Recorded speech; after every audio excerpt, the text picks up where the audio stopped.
Sige ah. Hi guys, pupunta kami sa... Saan yun pa? Consignation? Ay, Conception pala. Okay.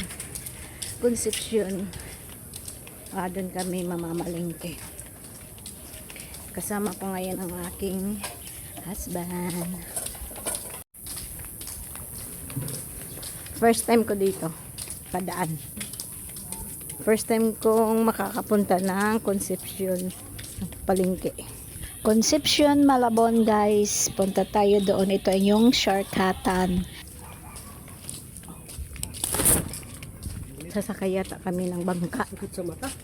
Bangka no? May bayad ba bangka ta? Oo naman. Sasakay ko ba diyan walang bayad? Hala, barko! Guys, may barko pala dito. Guys, may barko dito guys! Tadaan! First time ko kasi dito. Kaya parang namangha tuloy ako, nakakita ko ng barko. Haha, barko. Ito pala yung barko. May barko pala dito. Malapit lang ito sa amin eh. 3 kanto lang at bandang right side tatawid pa kami. So, ito nga guys, grabe ang pagkamangha ko kasi nakikita ko yung mga barko dito. Diba? At sasakay na nga kami ng bangka. Naiisa lang ang katig. Nakakatakot talaga guys. Dalawa lang kami. Pangatlo yung magtitimon. So, special lang guys. Pag special, 20 pesos lang ang bayad. Pero pag marami na kayo guys, tagli 5 piso bawat ulo. Itong birds na ito sobrang haba guys. Tingnan nyo naman. Wow. Grabing haba. At itong sa right side na barko guys, pasaheroan yata ito. Yan, hindi naman siya gaanong kalakihan, tamang-tama lang ang laki niya. Malinis yung ilog dito guys, wala kang makikitang nakalutang na basura. So meron po tayong makasalubong. Pilit sumisiksik yung kasalubong namin, alam naman yan na masikip kasi mga may parang nakaharang dito na yung poste. Ay! Kakatakot na matagilid ha.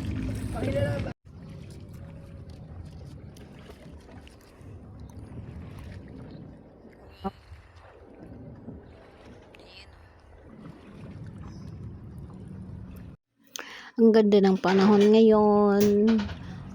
Ang ganda ng ulap sa kalangitan. At dito nga sa bandang left side guys, marami pa palang barko doon. Oh.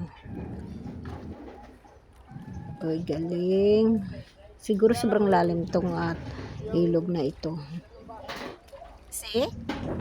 Jeepney driver na laging bumutang ng redor sa akin. Saan? Dyan lang?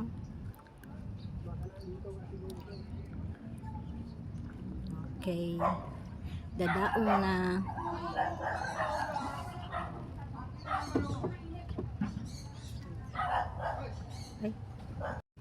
At nandito na nga kami sa palengke ng Concepcion, Malabon. Ito pala yung palengke guys. Hindi naman gaano kalakihan pala ito.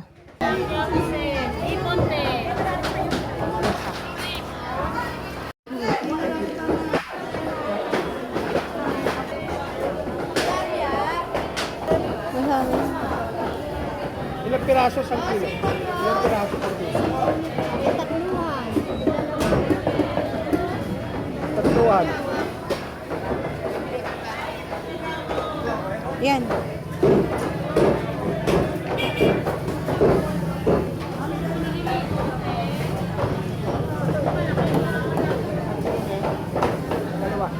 Dalawang kilo daw po.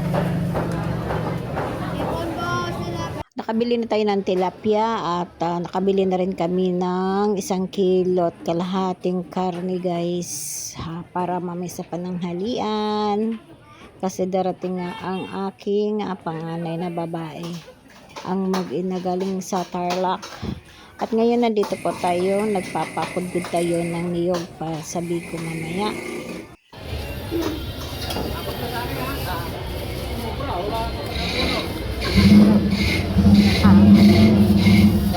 At andito na nga kami guys, nag-aantay ng aming sasakyan na bangka. So ayan, habang nag-aantay, syempre video muna tayo.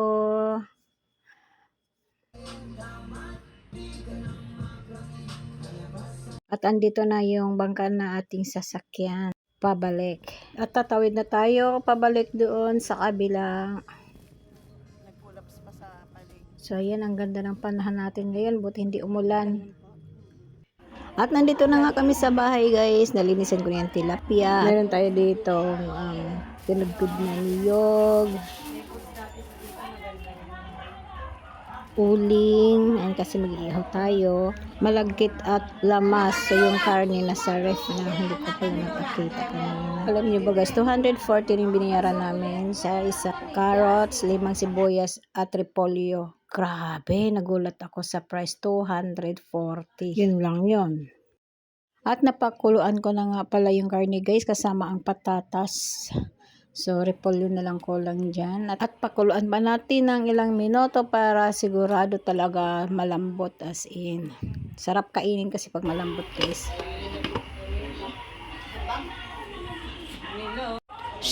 Pakita mo daw shoes mo. Asa ng bots mo? Tingin. Wow! Ganda-ganda naman yan. Uy, bakit hindi mo na sinuot? Wala daw siya medyas, mami. Aduy. So, ayan guys. Nagluto na rin ako ng biko. Ayan, maya-maya lang ilagay natin yan pagka medyo malaki-laki na yung magiging bubbles niya. Kasi 'di ba, para hindi daw mapanis agad. Kaya ganun. Mamaya na natin ilunod yung malagkit. Hey, kaway-kaway naman dyan! Nagko-concert naman si Tipa.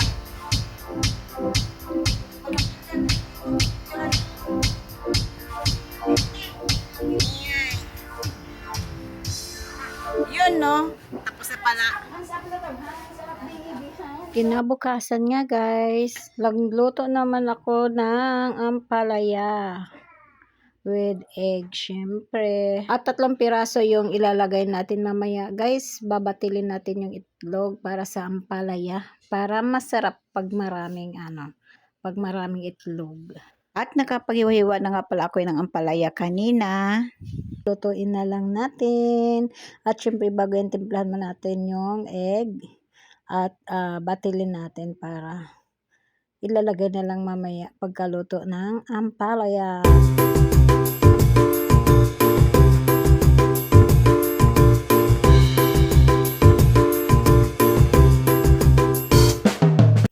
At isinalang ko na nga yung kawali. Ilagyan natin ng kunting mantika.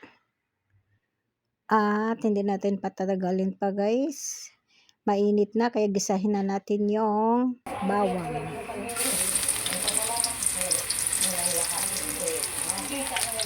Pagkatapos, light brown na, isunod natin yung sibuyas. Kunting halo-halo lang at isunod na natin yung ampalaya.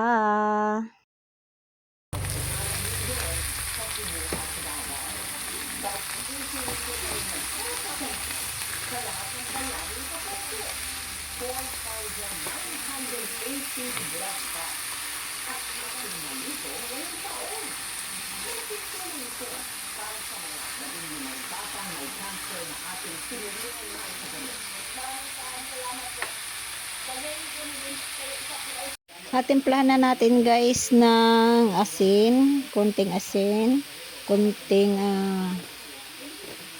magic sarap, at nilagay ko na rin pala yung pork cubes. Pag may pork cubes guys, grabe, malasa talaga. Kaya try nyo yun. At syempre halo-haloin natin ng bahagya. Pagkatapos lagyan natin ng tubig para naman maluto siya as in, no? Ayoko ng half cook. Ang mister ko gusto ng half cook pero ako hindi. At tinagyan ko na pala rin ito ng oyster sauce. At itong bunso ko guys, tanong ng tanong kung naluto na kasi gusto na nga niyang kumain. Naamoy na daw niya ang bango. Lapit na. At ito na guys, tararan! Oops, luto na talaga guys. Ayan, na-overcook na yata. Wala pa yung itlog. Pero bago natin lagyan ng itlog, mag-separate muna tayo para sa aking biyanan kasi ayaw niya ng may itlog.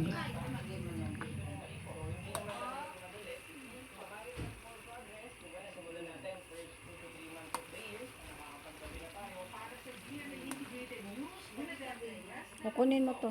Bigay mo kay mama. Oops. Yan.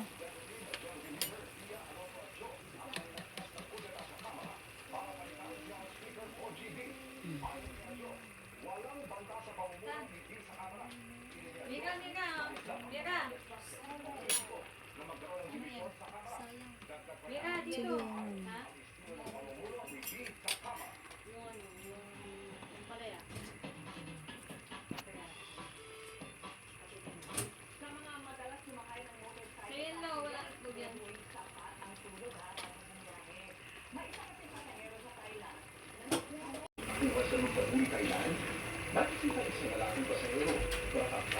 Sige.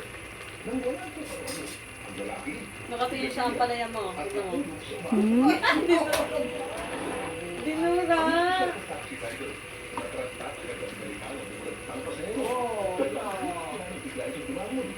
Okay.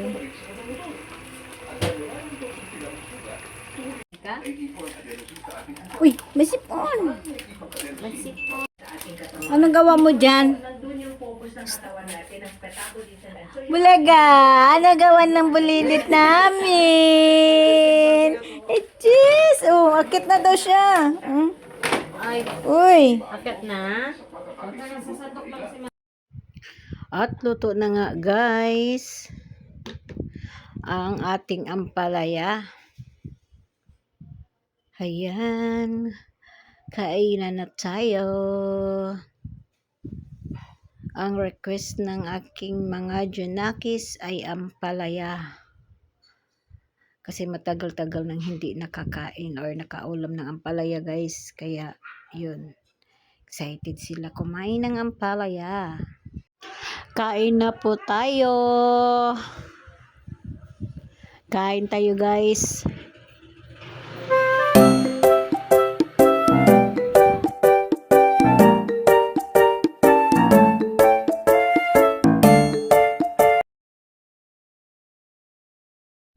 Non-stop ang pagtutok. Dito lang, sa 24 oras.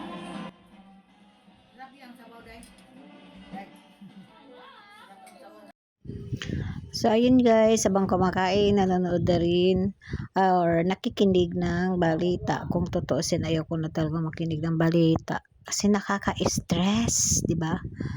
Wala tayong magawa. Kasi gusto nilang manood at makikinig talaga ng mga balita, guys.